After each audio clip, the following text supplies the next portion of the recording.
Assalamualaikum mga i-vlog. So, andito ako ngayon sa Busay Falls na matatagpo sa dito sa Bulinaw, Pangasinan. So, yan guys. So, andito tayo ngayon sa taas ng Busay at kung saan nanggagaling yung tubig mula sa taas. So, siya guys, papakita ko.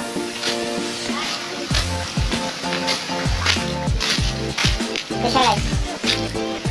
Mula doon. Good. Ayan siya guys. Tapos papunta dito. Ayan siya guys.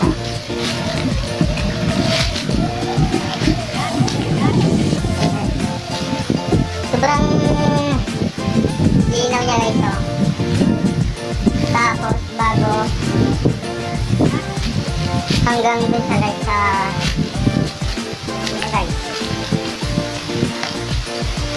Punta natin hanggang dun sa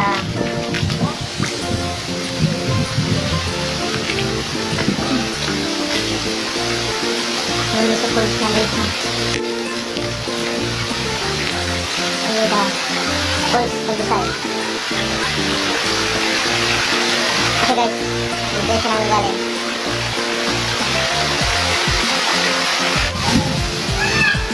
So may naliligo ngayon.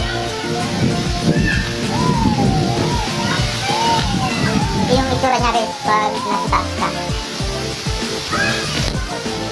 Okay guys. Yan.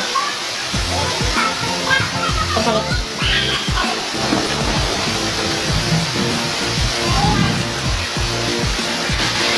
So, andito tayo guys sa baba. Yan. Sobrang hirap ang daan. So, dito na ako sa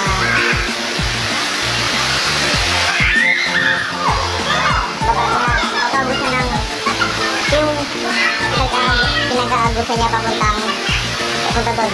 Ilog na yan guys, ilog.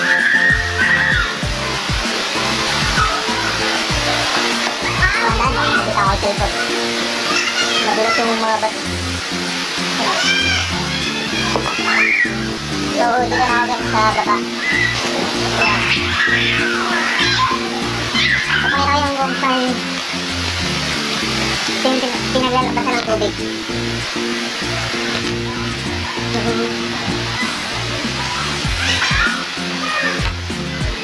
Ilog na to guys. So, dito na. Yan, ilog na. Dito yung ilog.